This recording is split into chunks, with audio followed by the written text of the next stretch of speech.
Hello, नमस्ते, सत श्री अकाल। क्या है question? Diameter of moon is approximately 1/4। देखो बहुत इंपॉर्टेंट है। 1/4 ऑफ डायमीटर ऑफ अर्थ। जैसा क्वेश्चन में बोल रहे हैं ना वैसे वैसे लिखते जाएंगे, बस मैथमेटिकल फॉर्म में लिखना है। यहाँ पे इंग्लिश में दिया हुआ है, बस वही मैथमेटिकल फॉर्म में लिखना है। कैसे? Diameter of moon is approximately. अगर डायमीटर ऑफ मून हम मान के चले d और हमने m रख लिया, हमारे कन्वीनियंस के लिए इजी हो जाएगा। ठीक है, इन्होंने डायमीटर ऑफ मून इज की जगह इज इक्वल्स टू, कुछ नहीं कर रही हूँ, देख के बस लिख रही हूँ। अप्रोक्सीमेटली यानी लगभग, कोई काम नहीं है इसका, छोड़ो। क्या है? 1/4 of diameter of earth. 1/4 of यानी 1/4 of diameter of earth. Diameter of earth हम लेते हैं d, ये ले लिया। ठीक है, यही चीज मैंने लिखी कि डायमीटर ऑफ मून क्या है? Is approximately 1/4 of diameter of earth. यानी कि जो डायमीटर ऑफ मून है वो डायमीटर ऑफ अर्थ का 4th पार्ट है। क्या? जैसे अगर अर्थ का डायमीटर हमारे पास ये कंप्लीट है, इसका 4th पार्ट मतलब इसके 4 पार्ट्स करें इक्वल, तो एक पार्ट क्या हो जाएगा? डायमीटर ऑफ अर्थ हो जाएगा। यही चीज कहना चाहते हैं कि 4th पार्ट है कि अगर डायमीटर ऑफ मून हमारे पास इतना है तो डायमीटर ऑफ अर्थ सिर्फ इतना पार्ट है, इसका सिर्फ इतना पार्ट है। यही चीज होगी, यही चीज है इसका मतलब। अब इन्होंने क्या बोला है आगे कि what fraction of volume of अर्थ, ये भी ऐसे लिख लेते हैं कि what fraction of volume of earth. Fraction को हम मान ले कि p/q होगा, कोई ना कोई फ्रैक्शन इसी फॉर्म में होती है कि व्हाट फ्रैक्शन ऑफ वॉल्यूम, ये फ्रैक्शन ले ली हमने, of volume of earth, of वही फिर मल्टीप्लाई वॉल्यूम ऑफ अर्थ यानी कि v e ले लिया, इज की जगह में इक्वल टू लगाते हैं volume of moon, volume of moon.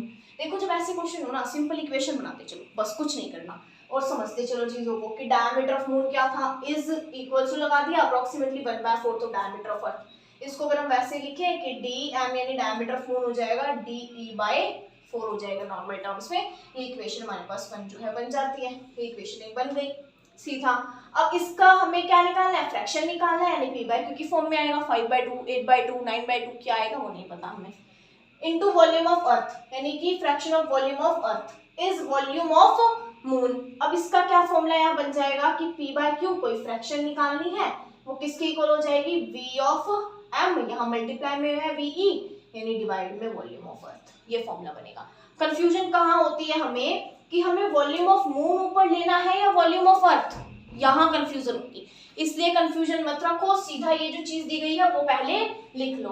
क्या दिया गया था? हमें दिया था कि फ्रैक्शन जो है, fraction of volume of earth, fraction of volume of Earth is volume of moon. यही चीज लिख ली। अब ये हमारे पास फॉर्मूला बन जाता है वॉल्यूम ऑफ मून निकालने।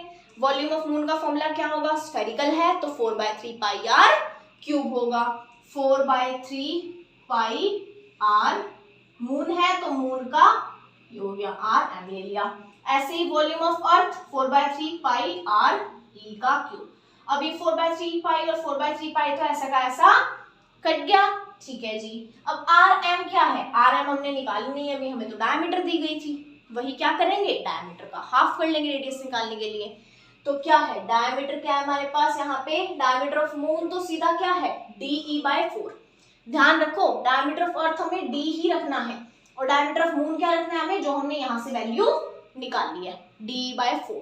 तो डायमीटर ऑफ मून यानी रेडियस ऑफ मून क्या हो जाएगी? de/4 और ये 2 क्यों लगाया? क्योंकि रेडियस जो है डायमीटर का हाफ होती है, तो डिवाइड में मैंने यहाँ पे नीचे 2 लगा दिया। अब क्या है नीचे इसके? Diameter of radius of earth की बात कर रहे हैं। रेडियस ऑफ अर्थ क्या हो जाएगा कि डायमीटर ऑफ अर्थ जो है उसके डिवाइड में 2 हो जाएगा। बस यही चीज करनी है, इसका क्यूब और इसका क्यूब, यही चीज करनी है। देखो इस साइड कर लेते हैं जी, इस साइड कर ले। क्या हो गया? डीई यानी डायमीटर ऑफ अर्थ, एक्स रख लो चाहे आप इसकी जगह। डायमीटर ऑफ अर्थ का क्यूब बाय में 4 × 2 यानी 8, 8 का क्यूब क्या हो जाता है? 512। अब डिवाइड क्या है? डीई का क्यूब यानी डीई क्यूब बाय में 2 का क्यूब 8। अब इसको अगर हम कट करें, यहीं से कट करना चाहो तो यहीं से कर लो, नहीं तो और सिंप्लीफाई करना चाहो कि कंफ्यूजन हो रही है तो 512 ले लिया और सीधा अगर हम मल्टीप्लाई में लेके जाएं तो 8 बाय में डीई क्यूब हो जाएगा, वही रेसिप्रोकल वाला सिस्टम। तो डीई क्यूब से डीई क्यूब कट गया और 8 से ये काटेंगे तो क्या आ जाएगा? 1/64 हमारे पास फ्रैक्शन आ जाएगी। यहाँ से करते हैं तो यहीं भी वही आ जाता कि ये 64 आ गया, तो ये 1/64 है, डिवाइड में क्या है 1 है, तो डायरेक्ट हमारे पास क्या आ जाता 1/64 आ जाता, 1/64 आ जाता। वही चीज है, हमने क्या करा है, हमने पहले क्वेश्चन पढ़ा, क्वेश्चन क्या पढ़ा हमने, हमें क्वेश्चन में दिया हुआ था कि डायमीटर ऑफ मून। अब अगर हम इसको एक्स वाई के टर्म्स में लेके चले या नॉर्मल एक्स वाई टर्म्स लेके चले, तो डायमीटर ऑफ मून अगर हमारे पास है approximately 1/4 of diameter of earth. अगर हम डायमीटर ऑफ अर्थ यहाँ पे x ले लेते तो डायमीटर ऑफ मून क्या हो जाता, x का 4th पार्ट यानी x/4, यही हो जाता। अब इन्होंने बोला क्या फ्रैक्शन होगी of volume of earth, fraction यानी कि f ले लो, फ्रैक्शन है, क्या फ्रैक्शन होगी of volume of Earth is यानी is equals to volume of moon यानी Vm हमने ले लिया, ठीक है। अब फ्रैक्शन निकालनी है, फ्रैक्शन निकालने के लिए क्या करेंगे, इसको डिवाइड में ले जाएंगे, वही ये फॉर्मूला हमारे पास निकल के आ गया। अब इस फॉर्मूला के अकॉर्डिंग हमें निकालना है वॉल्यूम ऑफ मून निकालेंगे, फिर निकालेंगे वॉल्यूम ऑफ अर्थ, ठीक है।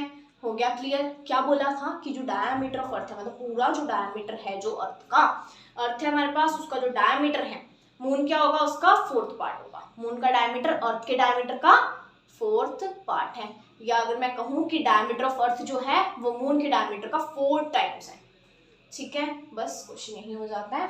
बाय।